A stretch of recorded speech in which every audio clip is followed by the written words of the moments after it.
recording. It's no problem. I should probably change my name now. Wonder where that feature's at. No clue.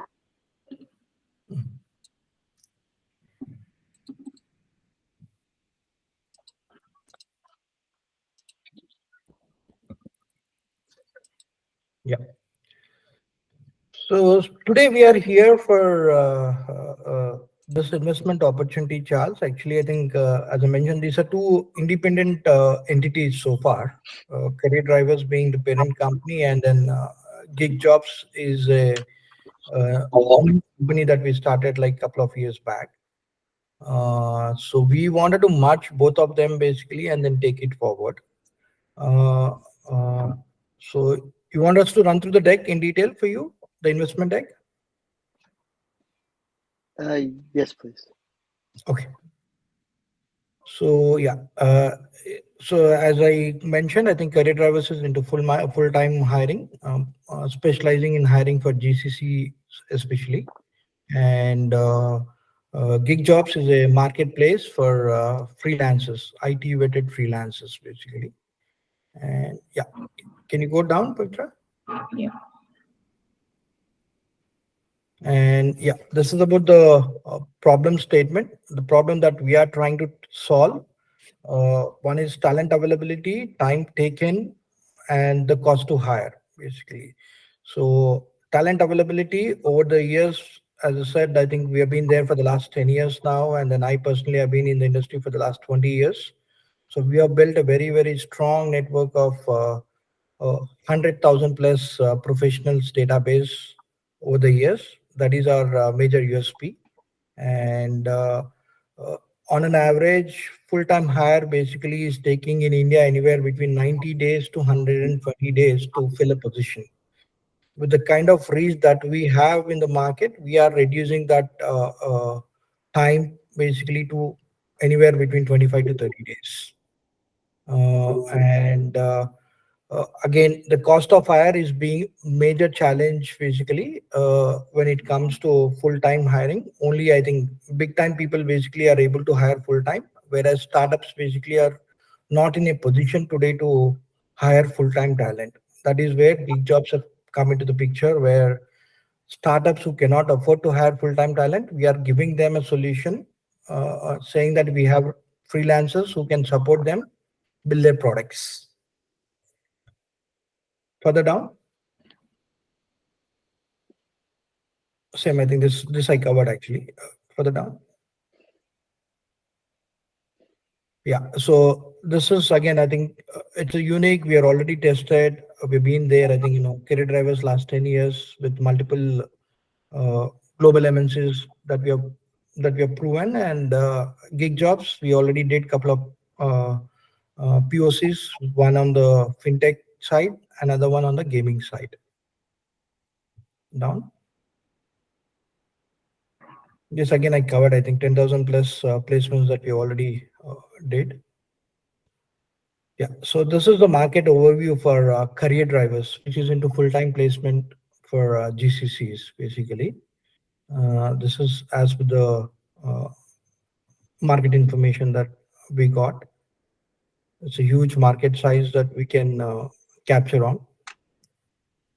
And 1700 USD is an average billing per candidate that we get basically today, or we are getting for now. Down. This is again the market overview for GigJobs. Basically, again, a huge market to capture, and average bill rate is about $26 per hour. That's how we are able to give the solutions to startups who cannot afford to have full-time talent. Yeah, no. Few of our competitors in India and in APAC.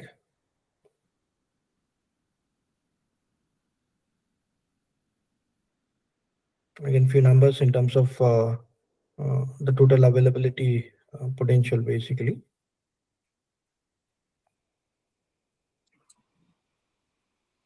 Some numbers of what we have been doing and what we intend to do over the next 3 to 5 years.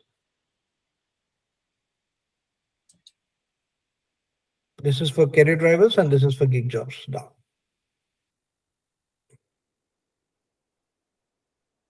Okay.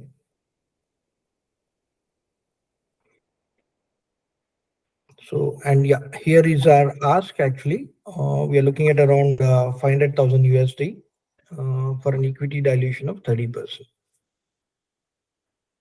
And how that funding will be used, I think, for sales, branding, for development, product development, and then exiting the current investor.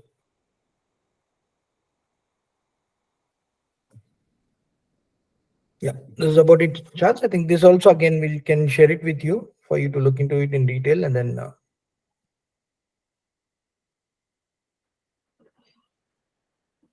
no, you can stay on the funding need. Okay. Yeah. Yes, Charles. I think any questions from your side?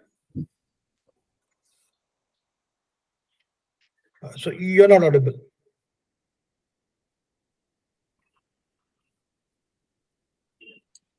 How about now? I hit the mute button. Yeah.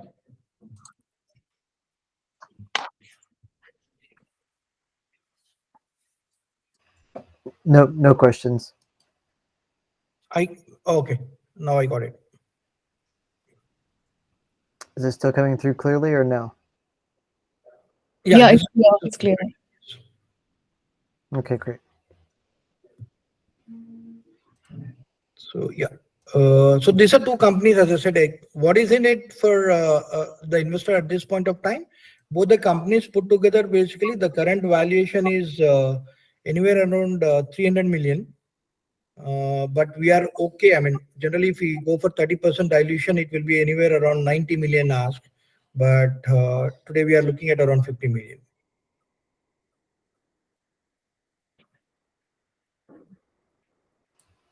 So you're saying the company's worth 90 million?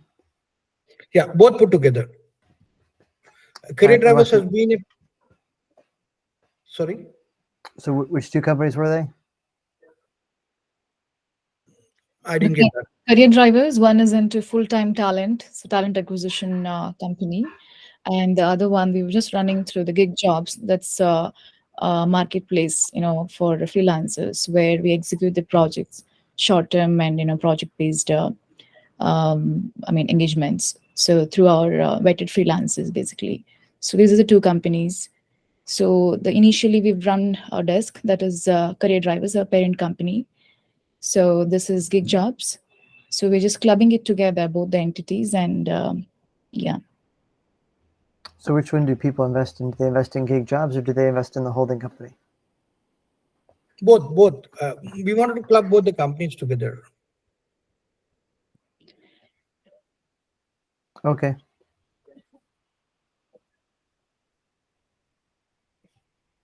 So you're saying that the total value for both of the companies are $100 million? The current valuation for both the companies is about $300 million valuation. Okay. What's their current revenue? The current revenue, coming to the current revenue, basically, I think we mentioned that Career Drivers, basically the current annual recurring revenue is about 30 million. And for GigJobs, the current recurring revenue basically is about 5 million. And the plan is to take Career Drivers to about 100 million annual recurring revenue in the next 3 to 5 years. Same with GigJobs, we want to take that annual recurring revenue to about 100 million. How much funding do you guys need? $5 million. 500,000 USD. Okay, yeah, because there's a couple extra commas in the number, and it's missing a zero. Yeah, I think I couldn't tell if we were talking about 5,000, 50,000. I got confused. Oh, okay. I know This is 500,000 USD. 500 USD. Yeah. Okay. And this is how you're gonna break. This is why you need 500,000 is for the clients, sales and clients engagement, the brand visibility. And then do you already Yeah. have a plan? Do you have a plan for how you're going to break it down? How those all break down? Yeah, it's mentioned over there. I think sales and client engagement is about 250,000. Branding and visibility for about 100,000. Product development is another 50,000, and exiting the existing investor, and then for other miscellaneous operations about 100,000. No, I mean, I definitely see that, but like in the branding and visibility, you say you're going to do a LinkedIn page, a campaign, and other social media outreach. And that should cost about $1,000. So I'm trying to figure out where the other 99,000 went. 100,000, yeah. I'm just trying to find out the breakdown. Oh, yeah. So I think, branding and visibility, I think is something through various now. LinkedIn definitely is one of the major channel for us. But other than LinkedIn, I think doing some campaigns, visiting some exhibitions, having our booths. So it's multiple things that we wanted to do. And the website as well, optimization of the website. Okay.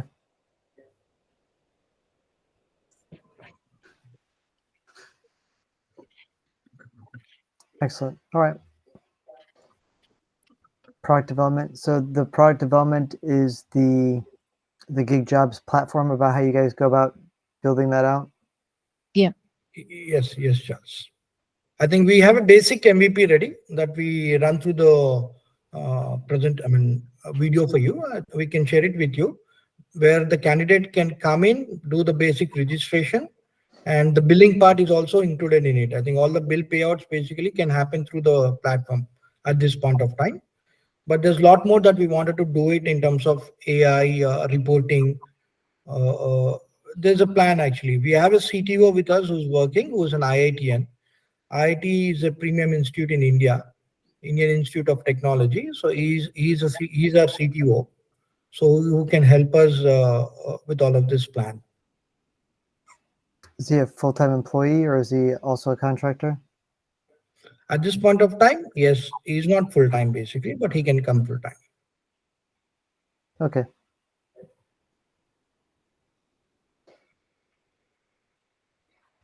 So you're saying your parent company is grossing, I'm assuming gross revenue, $30 million a year? $30 million annual recurring revenue. Yes, career drivers. And those are because those are multi-year contracts? No, I think I would say the split is 60-40. 60 through the staffing services, and 40 is through the full-time services, full-time placements or one-time placements that we do with this GCCs.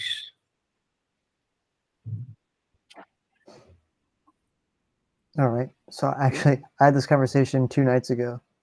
So when you say annual recurring revenue, that implies that there's some type of contract or binding reason why that revenue is specifically reoccurring. Without there being like a contract where you have like a 2, 3, 5, 100-year, 99-year contract, it's not really reoccurring revenue. Because reoccurring means that it's the same person paying the same amount or an accelerated amount repetitively for a specific reason. Kind of like you would have a reoccurring contract with AWS, for example, where you have their cloud services and you retained it for 12 months, or in this case, if you're saying annually, recurring, so at least a minimum of 2 years. Otherwise, you're talking about annual contract values or total contract values if you're talking about multi-year terms. That's where I think a lot of people get a little bit. True. I agree with you on that. Yeah. So we have 2 clients on the contracting side. One is Pega Systems. We have been working with them for the last 11 years now. When they started from India, that's when we got associated.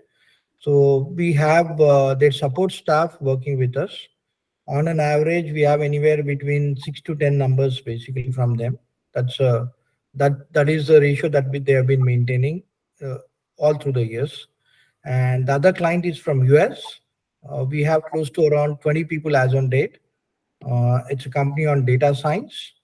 And this has been last 3 years that we are maintaining that 15, 20 numbers with them. Okay, so you've got some pretty stable customers that you derive those numbers from. Absolutely. Pega, as I said, I think last 11 years we are associated with them. And then the other US client 3 years. So nothing new. And then that is for sure. I think we have built a relation with them. We have shown what we can do for them, and then we are expecting them to continue with us for as long as we are okay to support them. Right, that makes sense.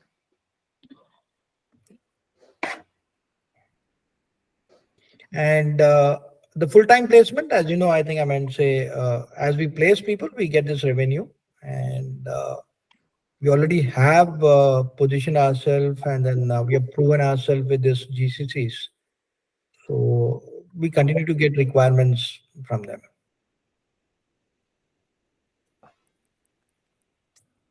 Excellent. So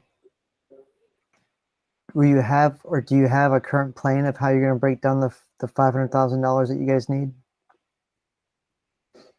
Breakdown, sorry, I didn't get that. Breakdown of 500,000. Yeah, the Yeah, spend that we have split here. So he wanted to see the complete breakdown of how we're going to spend. Oh yeah, a detailed spend, I can email it across to you. Okay, that's fair enough. Yeah. Any other questions you have, Charles? Do you know how much it costs to acquire a customer? To acquire either a person to sign up on the platform or a customer to use the platform? Oh yeah, I think the plan is wanted to go that way where we will keep it open for both customers and candidates, GigJobs. But at this point of time, because we were doing only POCs, we have not opened it up openly. We were doing it. I mean, say we selected the customers, and then we through our network we identified these contractors and then started giving them the work. But down the line, yes, it will be open up for both customers as well as candidates. And we wanted to get that as a monthly revenue model. Not immediately, but yes, over a period of next 5 years or 6 years, wanted to definitely make it a SaaS kind of model. Why such a long duration? Yeah. I mean, we wanted to build that credibility over the years before we charge the customers and the kind.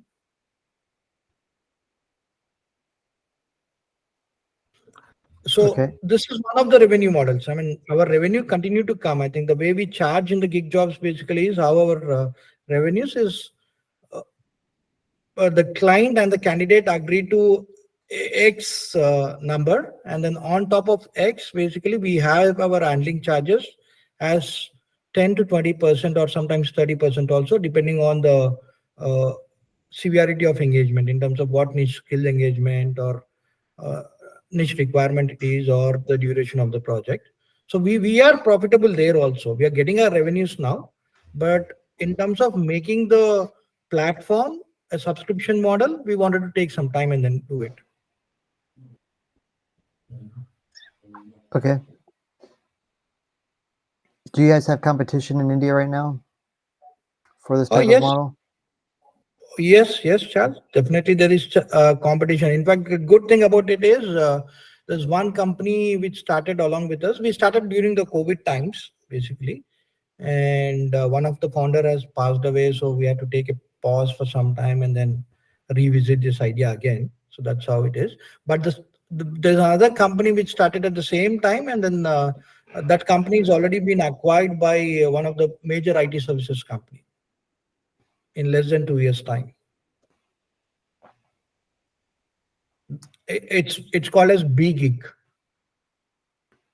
How do you spell that?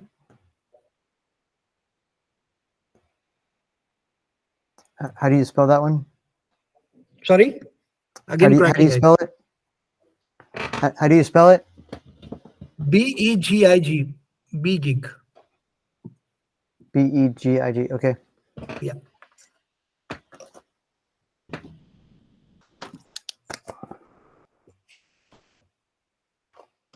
In fact, one of our other USP is the company name GigJobs.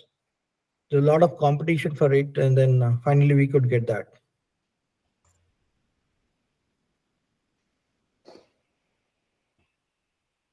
Yeah, excellent. So the parent company, I'm assuming it's still working. Okay. Assuming the audio is still working fine. I think it's because Google's trying to Google's trying to do its own noise canceling. Maybe that's a little bit better. I turn noise canceling on the microphone off. So are you guys profitable today in the parent company? Yeah, CD career drivers. We name it. We keep calling it as CD. I think it has been a profitable company from day one. How long would it take you to? Do you have the ability to raise the revenue in your other company for this, or are you trying to do it outside funding? And if so, why? I am again. You were cracking. Actually, I could not hear it fully. But Let me see.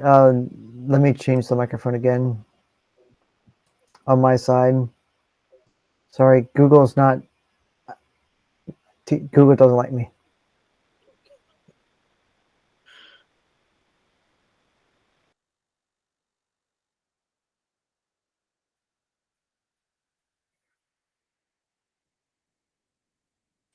How about now? Google, stop auto muting me. yeah, this looks again now better for now. But some kind of echoing is there.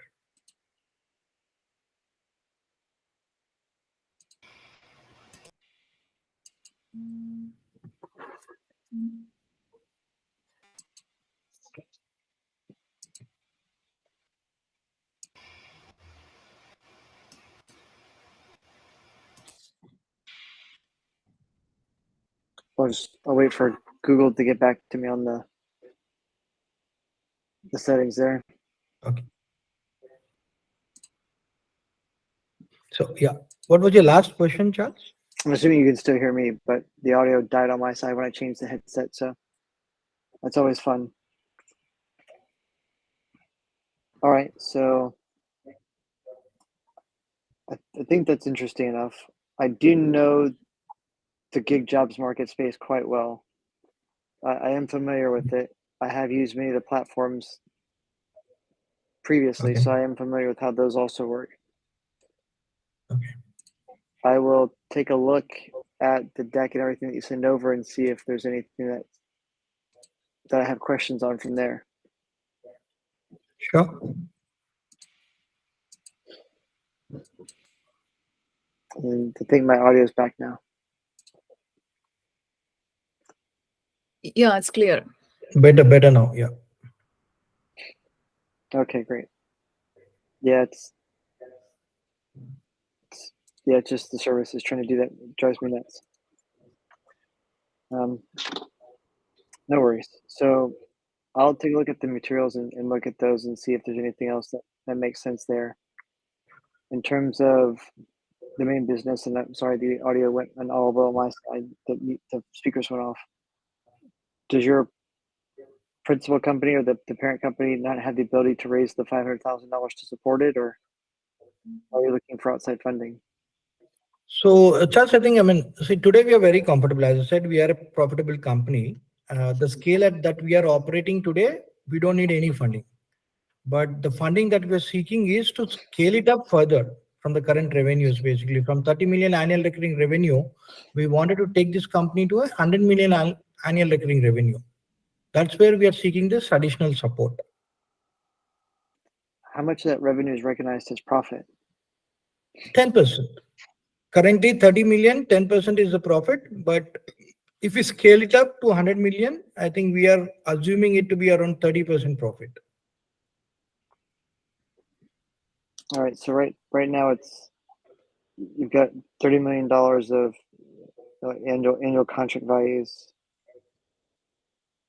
but that equals about 10%. So that's about $3 million. Yeah. How much of that is what is your gross profit margin? Gross profit margin will be basically around Or gross profit dollar value is fine. Yeah, around 15 million. 15. If you're only you're grossing $30 million. I'm assuming that includes the amount that you're paying the technicians and everything. Everyone pays you like everything in total. The gross, yeah, includes, I mean, the salaries, I think mostly the employee salaries, the operational cost basically will be around 12 million, and the 3 million is a net profit. So do you guys actually gross $30 million in revenue itself? That's what you guys actually receive for your because when you use a platform, I'm assuming that you have like if I did like an OnForce or a Workday or something like that, a work market that ADP owns, I'll put a contract in the system for $200 to go fix a server. The technician will get out of that $200 about $175 because $25 of that went to the platform. So are you saying that $30 million that you're considering revenue, is that including the $200 the whole contract value, or is it including just like the fee that you're charging? So this 30 million is an annual recurring revenue on books. I mean, when I say we are raising invoices for $30 million, it is not the contract. I think, the contract values are different basically, but what I mean to say 13 million is the invoicing value that we are doing every year. So your company's specific revenue is $30 million a year. Yeah, right. So the companies that you have are paying you specifically $30 million a year. Yes. For the services that you're providing. Yeah. And out of that $30 million that they're paying you per year, how much of that is net profit? Yeah. 10% of it is a net profit, 3 million. Well, do you know why your expenses are $27 million a year? Yeah. One is the contract resources salaries. And second thing is our in-house recruiter salaries. And third one is the operational cost in terms of sales, travel, administration.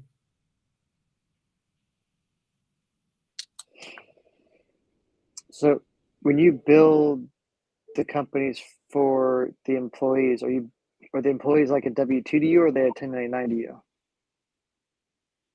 Sorry, I didn't get that again. Are the employees a W-2 employee, or are they a 1099 employee to you? I'm not getting it.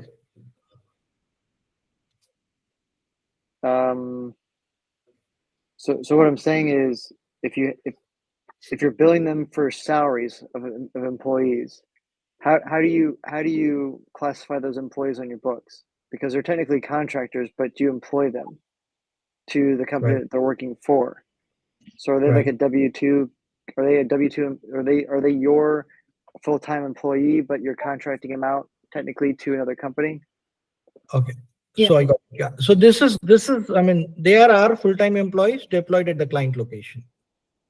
They're going to get all the benefits like a full-time employee of career drivers working at the client location. Okay. So they're not a contractor to the company that they're working at. They're a contractor. They're technically a Yeah. contractor to you. Yeah, No. they'll be in our payroll. They are contracted to the payroll. client and they are our employees. Correct. It's just like we did at Deloitte. I'd be deployed to somebody's site, but I worked for Deloitte, but I was contracted to be at XYZ company in the name of Deloitte. Yeah, right. Very similar to that, Charles. I think, I mean, these people will be our employees working for the client. Okay.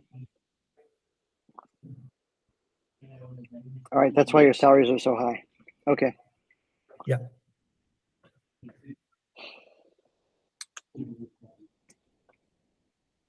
So do you know where your 3 million, like, where does a $3 million net profit go?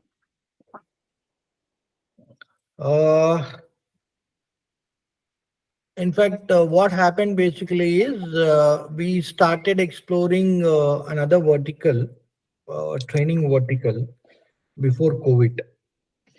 So this training vertical, we partnered with an Israeli company, which was into learning and development. They were teaching English for school students. We wanted to take that platform to the schools. We started exploring that, but unfortunately, we all know what happened with COVID. All the schools were shut, and then they went into the virtual mode, so we could not continue. So for a few years, basically, I think we invested a few of the money there for the training vertical. The second thing is, now I think the current thing, basically, it's there with the company. I think last 2 years profit is still with the company. So, so how many years is still with the company? Yeah, 2 years. So there's still $6 million at the company? Yeah. Okay. So in the company checking accounts, there's $6 million. Yeah. And I'm assuming that's US, or is that local currency? Sorry. Is it local currency or in dollars? Yeah. It's all in INR. Okay. 6 million INR? Yeah. Okay. All right. I don't know what that breaks down to. I'll look. Okay. Yeah, I would say go ahead and I'll look at the information, and then I can type up some more questions. Sure. I know I'll have some more questions, but I can get them all. I'll look at the information, then I'll let you know what other questions I might have, so we can look at it that way. Sure, Charles. Yeah, we can share all this decks with you for you to have a look at it, and then whatever questions, we can set up another round of what do you call it, call, and then get it clarified. Sounds great. The I know the ask was 500,000. What is the equity that's being received for the 500,000? Yeah, 30% equity.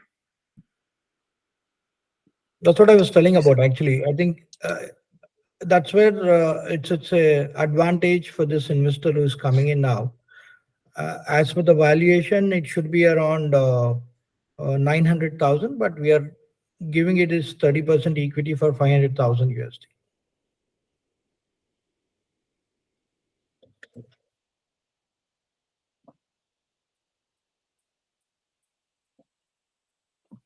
So $500,000 US equals 30% equity.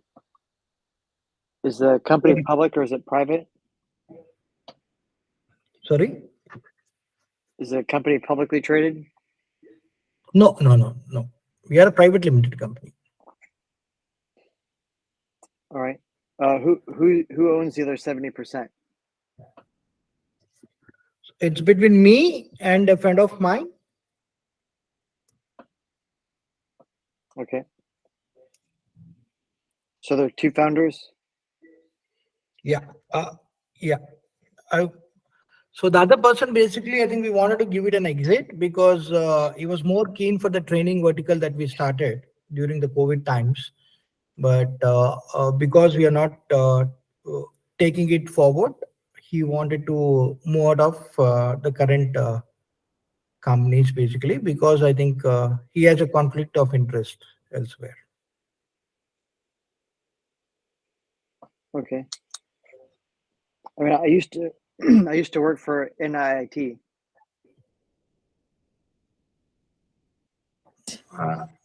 NIT? NIT. Yeah, NIIT. Okay. It's a technology training institute, right? Yeah, it's a very popular institute in India. Yep. So 150 million US dollars a year at annual revenue. Okay. No, we are. I mean, we know them. They're very popular, but we have not got into the details of their business model. I mean, I know how their business model worked. I worked there. Okay. Oh, okay. Yeah, I taught, actually. I was one of the professors that was teaching. But okay. So did the one that exited already get paid out for, or is he still owed?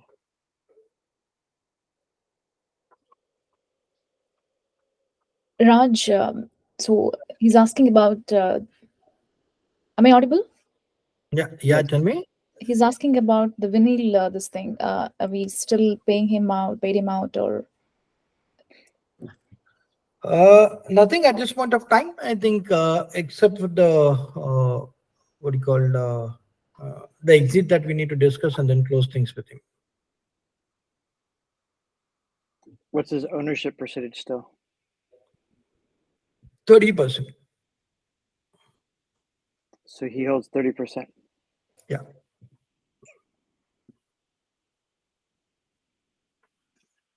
And does that mean you hold the other 40%? No. The overall company, I think 30% is with him, 70% is with me. Because he's taking an exit, we wanted to get in the new investor to take care of the 30% and help us with the working capital to scale it further. Okay. Do you know where your challenges are right now, of why it's difficult to scale, or it's not scaling as fast as you would like? Oh yeah, I think definitely one is we were not able to expand our team. I think though we have proven our ourselves over the years, basically we were very I would say basically we were not ready to scale it up at this point of time. We were happy with what we were doing, but only last 1 year I was very serious about doing something and scaling it further. Because we are a profitable company, I was very happy. I had my time, and then we were happy doing what the kind of work that we are getting. But then I think last 1 year, when I spoke with my family and friends, they mentioned that I think we are young, and then this is the time for us to scale up, because we already proven ourselves. We have already positioned ourselves basically. In fact, I would say we have consolidated our place in the market.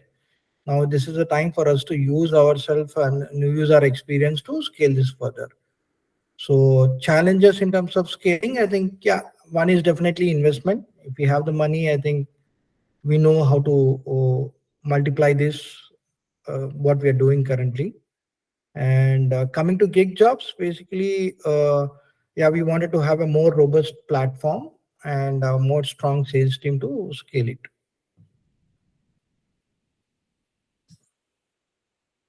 Okay. So it sounds like you need more people. Yeah.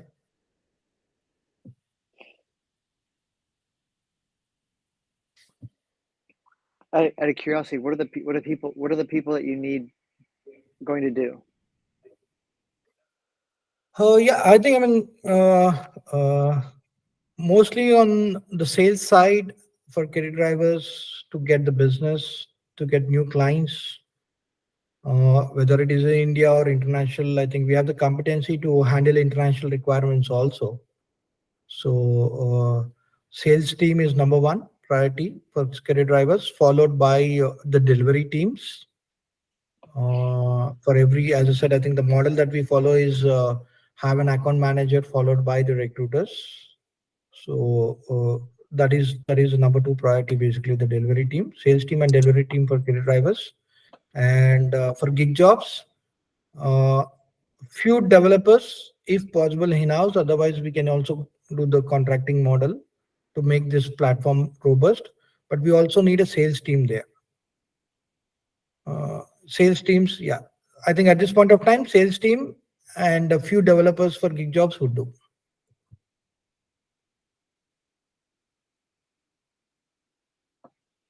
Okay. That's to build out the GigJobs platform? Yeah. Okay.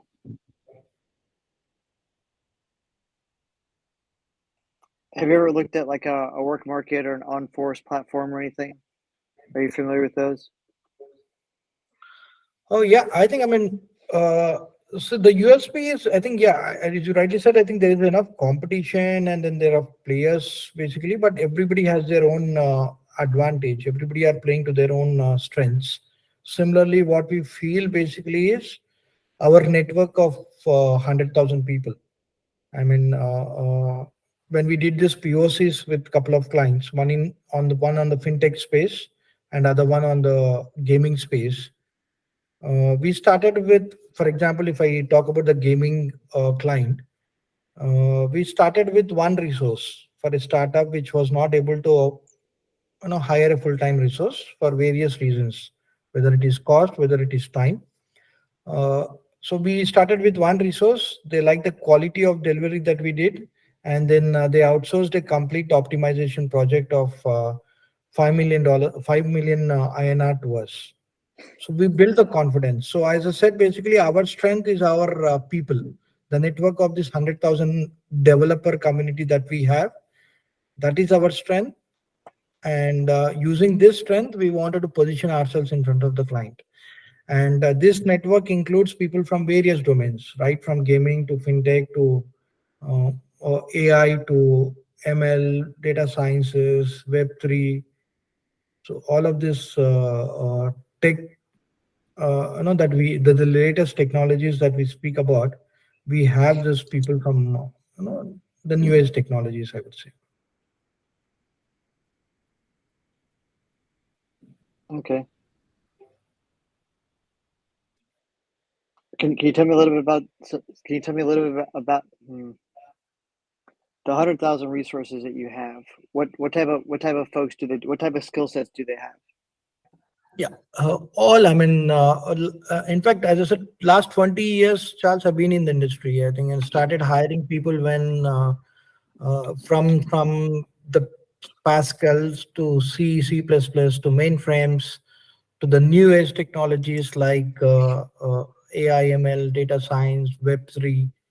So most of this, out of this 100,000, basically 70% of them are on all open source technologies, and the rest 30% are all niche technologies. Basically, when I say niche, all of data, AI, ML, a bit of embedded, bit of semiconductors. So yeah, it's a huge, I think. It, the way we have structured is anybody, if there is a talent that is there in India for any software development, we have a connect there.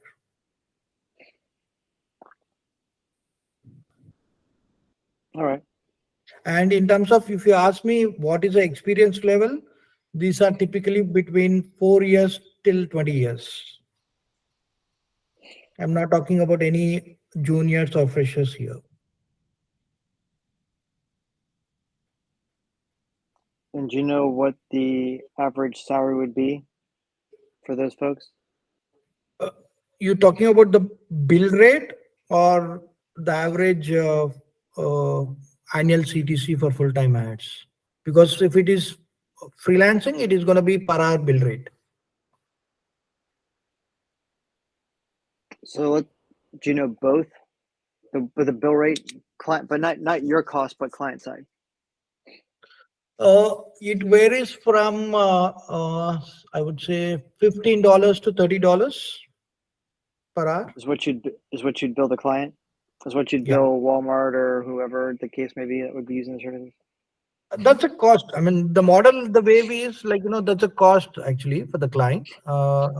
We will say, I think, this is what is the resource cost. And our model is on cost of that, basically 20% as our handling charges.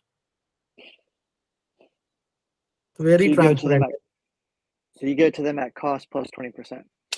Yeah, And that's going to take right. care of all the taxes and administration that you have to do anyway. That actually costs you hard money. So that's fair. Yeah. So, and the USP, again, one USP here, why people will stick to us is it's very transparent model where whatever is a client is paying, that all goes to the consultant. There's no cut that we are taking from the client's pay. That is the biggest USP for us.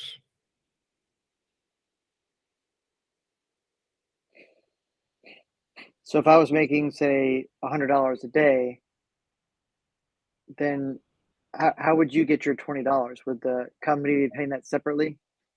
Yeah, on top of it. Okay. So I would get $100, but then Right. you'd be billing $120 to the customer. Right. Yes, Charles. And that is where we are able to hold the consultants with us. Today, Right. most of the practice in the industry is basically consultant and the client will never be allowed to discuss about the numbers. But here we are very transparently asking them to discuss about the numbers, agree to a certain numbers. Sorry,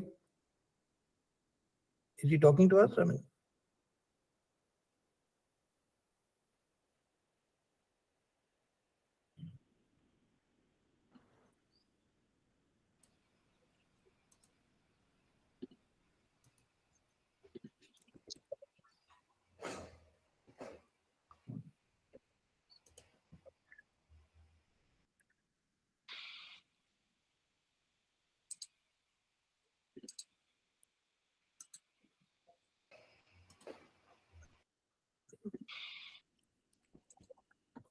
just you're saying something? No, I'm still here. Sorry. Yeah. Okay. So I'm saying, yeah, we are very, very transparent in terms of allowing a consultant and the client to discuss numbers. Right. No, that seems like a fair deal, because even if the high side, if the person got $30 an hour, you're only charging an extra $60 an hour for the resource. If they've got that large of a skill set, then $36 an hour is relatively inexpensive. $30 basically at the senior level. It's not very expensive compared to the skill set that you get in US. For the same, I think the companies are paying anywhere between 100 to 120 dollars per hour. So I'm saying $30 we charge basically is depending on the experience for senior resources. People who are at architects, people who are at engineering manager level.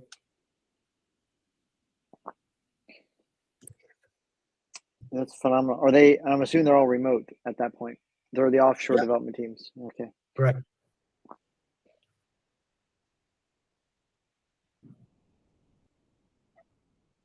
Okay.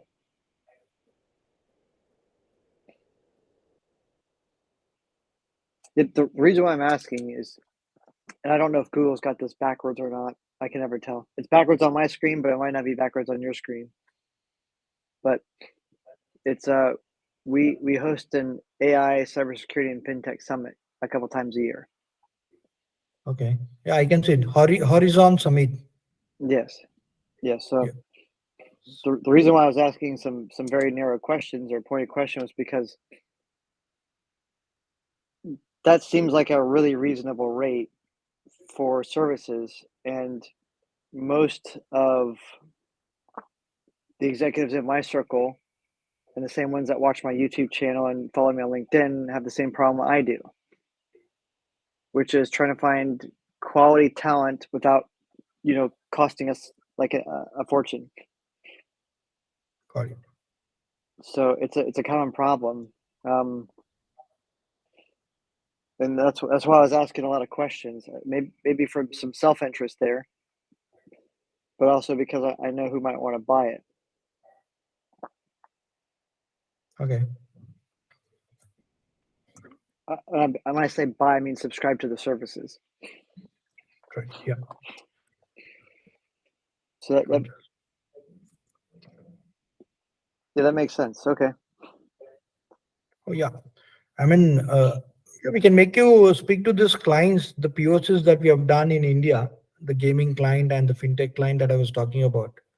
We can even make you talk to them to understand what kind of delivery that we have done for them and what is a saving in terms of cost for them, in terms of having an in-house tech talent versus our model of GigJobs.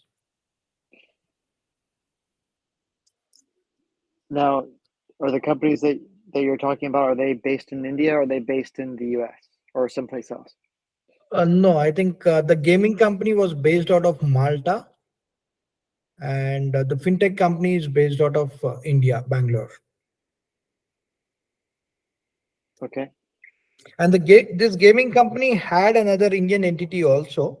So part of it was done by the parent company in Malta and part of it through the Indian entity. That's for their tax savings and other things. Okay.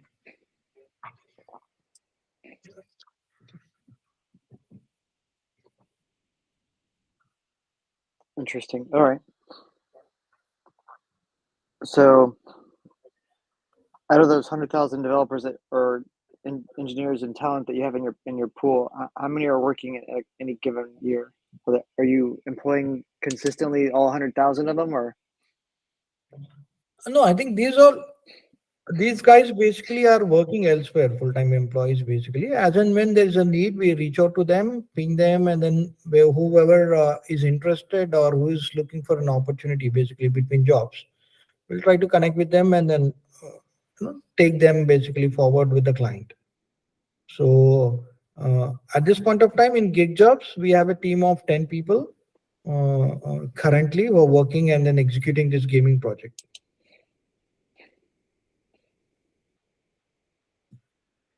Okay, so you actually have 10 full-time employees working on the project itself.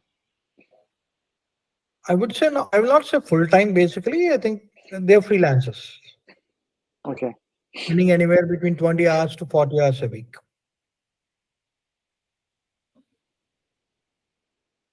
All right.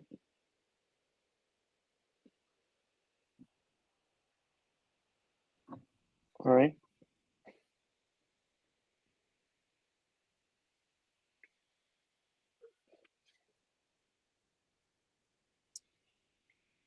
Are you able to have people freelance from overseas in the US or Europe? Yeah, yes. Europe, as I said, I think this gaming company in Malta, I think, we did it actually. I think, yes, few of them are there from other countries as well. Okay. All right, terrific.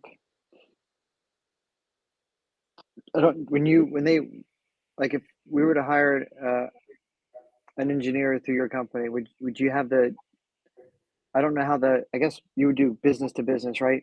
B2B as a contract, so you don't have to worry about the taxes on our side. You would take care of it on your side wherever they live and wherever they're housed. Yep. It's a B2B, yes. So I guess that's not a problem then. Okay. Yeah, I had to think through that for a moment, and then I realized, like, oh, for business to business, it doesn't matter. Okay. All right, terrific. All right. That was all the questions I had for the moment. Sure. So yeah, so what we can do is basically we can share all these three decks along with the presentation to you, and you can review it to us. Okay. All right, terrific. Sure. Thank you. Thanks for. You're welcome. If you wanted to send me the recording or upload it or whatever, and then transfer, because I still see Google recording it. So sure. If you want to send it to me, I can edit it so we take out the confidential information, and we'll put everything else there vanilla. Yeah. Sure, we'll do that. But I think that there are plenty of people on my side that would be interested in this. I think that when I was at a financial company in the US, they actually outsourced most of their stuff to an offshore company, and they still paid $67 to $100 an hour for the people. Yeah, I know. Yeah. So it just goes to show how much profit they're really making. True. So I do have a pretty decent list of people who have resources like this that might be able to benefit from knowing you. Absolutely, Charles. I think Yeah. Very, very strong resources. These guys have experience working with global companies also. I think more than me talking at this point of time, if I get a mandate basically or a request from any client, I think we can show what kind of pool that we have. That sounds great. Do you guys don't have the platform yet for the GigJobs? That's what we're trying to build out. But your other company, does it have any of that information listed on it? Oh yeah, yes, it's there. The website is there. Okay, I'll check that out as well. Sure. That sounds pretty neat. So let me do my own due diligence and see where we can go from there. But that's interesting. But there's also there's work market and on force. There was field market, field nation. There's a few of them in Florida and in the United States that were pretty big and that were bought by typically payroll companies for that reason. Yeah.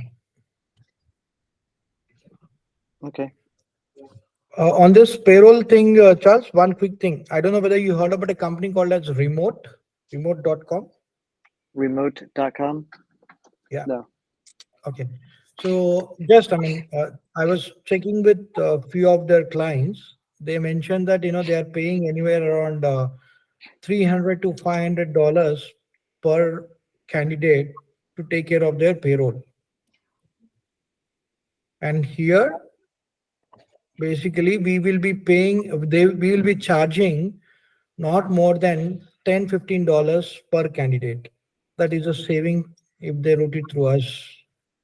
They don't need to have their entity in India. We can take care of end-to-end payrolling. They can be our employees. We'll give them all the benefits like a full-time employee. We'll take care of all their statutory things, the taxes, the pension benefit, the health benefit, all of it basically will be taken care by us. Yeah.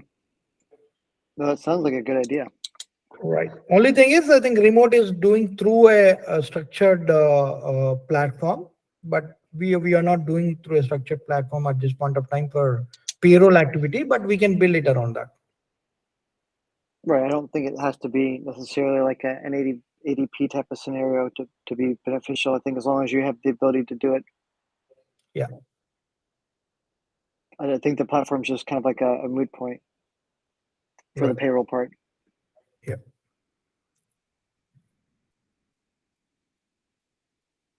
Cool. Okay. Well, that seems really neat.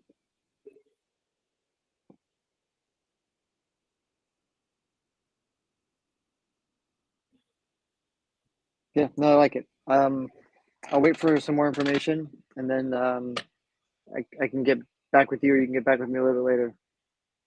Sure. Thank you. Thanks once again for taking time at this point of time, basically. Happy weekend to you. Oh, thanks. Yeah, it is the weekend now. Yeah. Right. Thank you. Excellent. So Thanks, Ultra. you're welcome. Thanks, Thank you. Charles. Thanks for your time. Anything specific you want us to cover apart from the breakdown on the funding needs that maybe we can showcase that as well in the deck?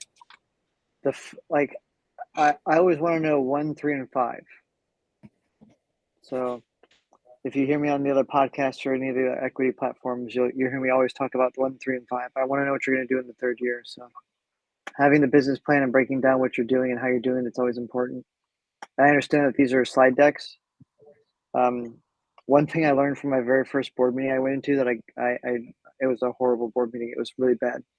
I made a very simple deck. I handed it out to all the people on the board, and then they asked me a whole bunch of questions, kind of like I asked.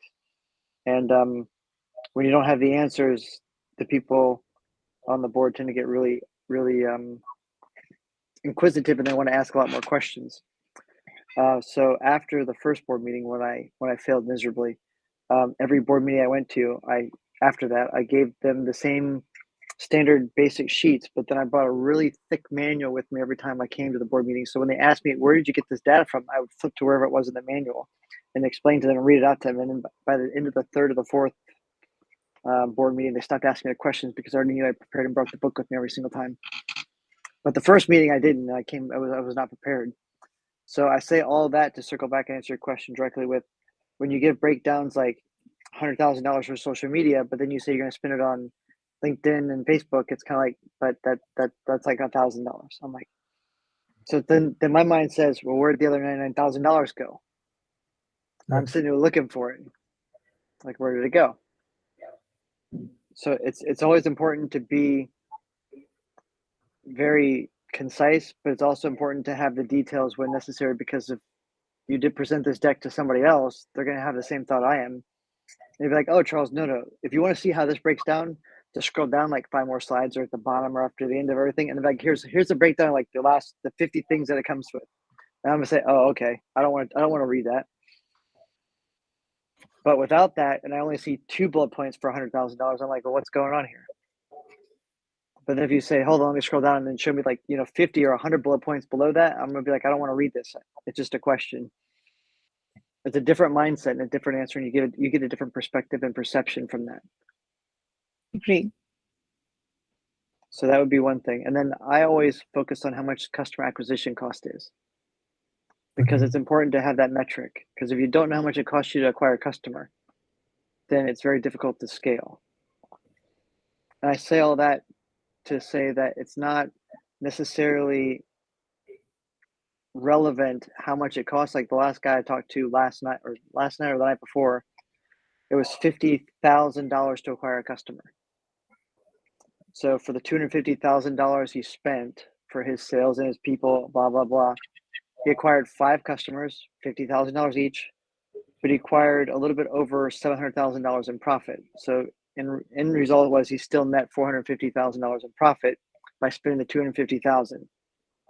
Now he and I both agreed that we would love to reduce the $250,000, but he's also building a market, kind of similar to what you guys are going to be doing. So at that point in time, we understand that the cost for customer acquisition is going to be higher. And it's just a matter of trying to refine some of the processes to find out how to make it cheaper. But the most important part that he had was he knew how much it cost him to actually drive, develop, and retain customers.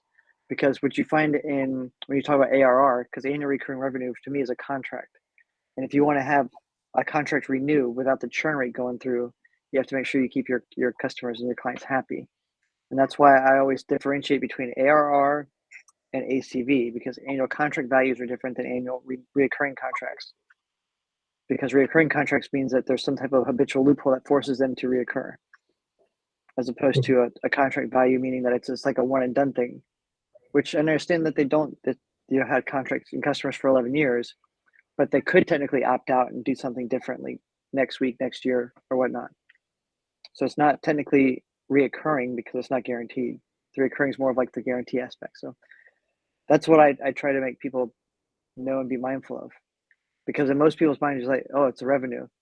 Like I work at a cellular communication company for telecommunications, and those folks sign 1-year contracts, but it's not annual recurring revenue because it's only a 1-year contract. It's just total contract value. Just then that's where it's at, or annual contract value, depending on how long the duration is. It's just important to make sure that you know which field it is, because sometimes it gives a different perception. And then the other thing for the slides is when you're asking for $500,000, it said 5,00,000. And I couldn't tell if you wanted 5,050,000 or I couldn't. I mean, I had no idea, because I was confused. I'm like, because in some countries a comma is a period. So is it $5? Is it $5 million, or is it $500? Because I mean, because one of them's got to be a period. I'm like, because there's too many commas, but not enough zeros. But again, there's no judgment. I understand that we have typos. I don't want to tell you how bad my typos are. I cannot spell anything in English. I do not spell well in English. I can spell in Spanish though, but English, forget about it. Not going to happen.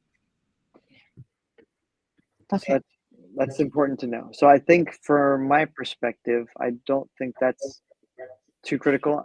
I'm more along the lines of, if you know how much it's going to cost you to acquire new customers, how much is it going to cost you to expand?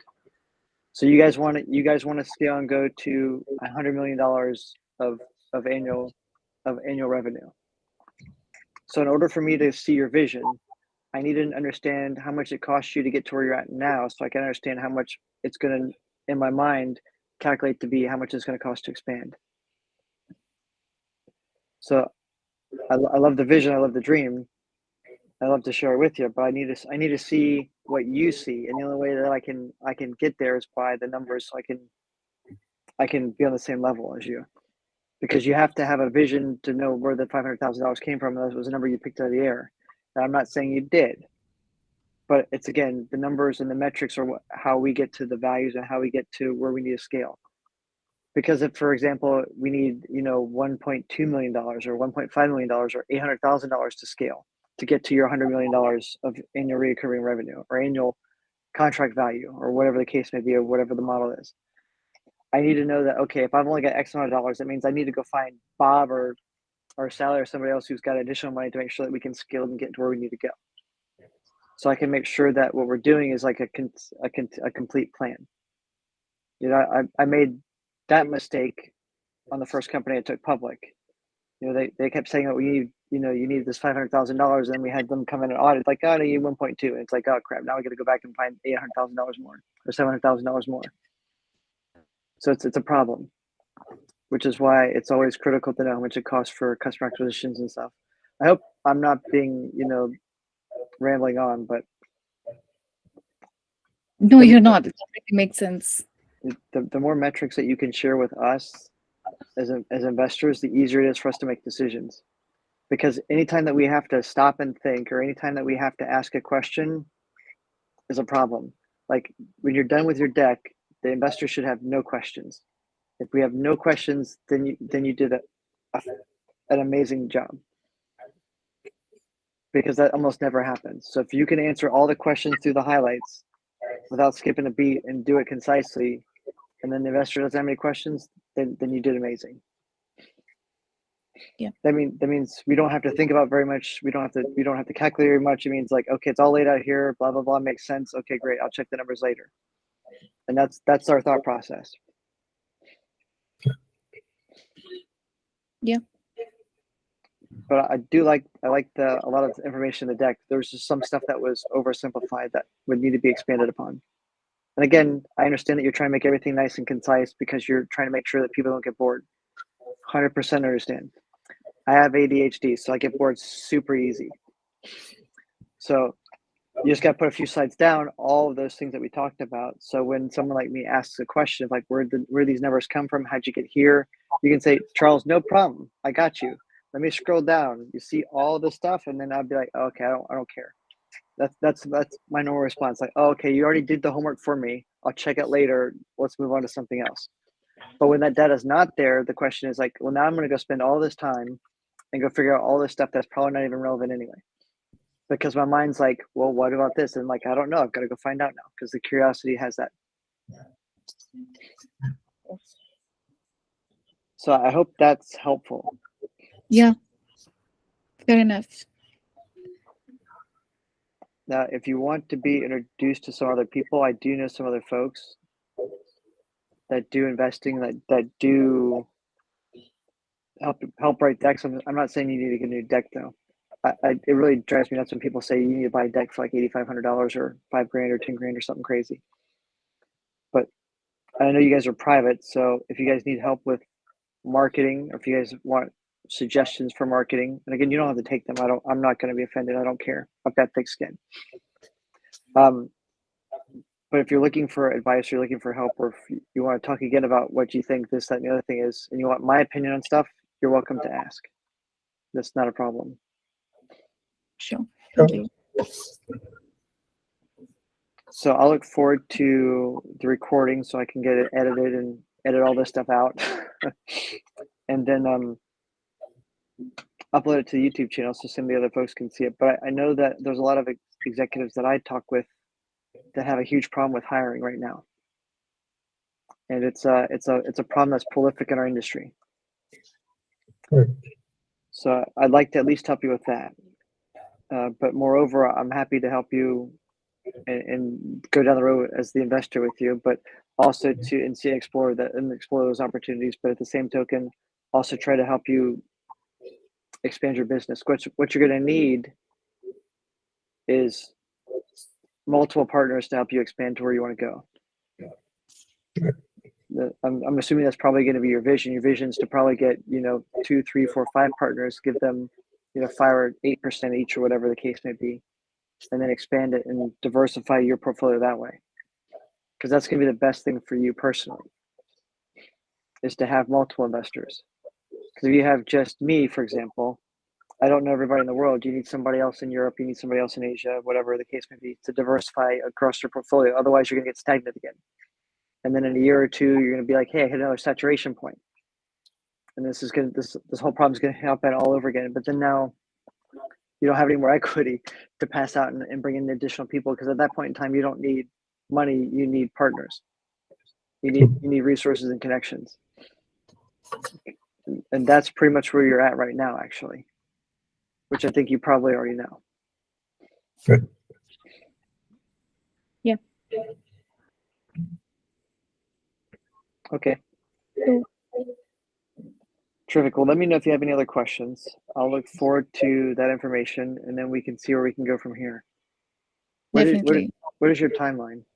How quickly, or do you have an urgency to get something done, or is it like you're trying to take everything in stride? No, I think everything is there, Charles. Most of it is already there. Just need to put them in place and then share it with you. Okay. All right, terrific. If you have any more questions, though, feel free to reach out and call me. It's okay. Sure.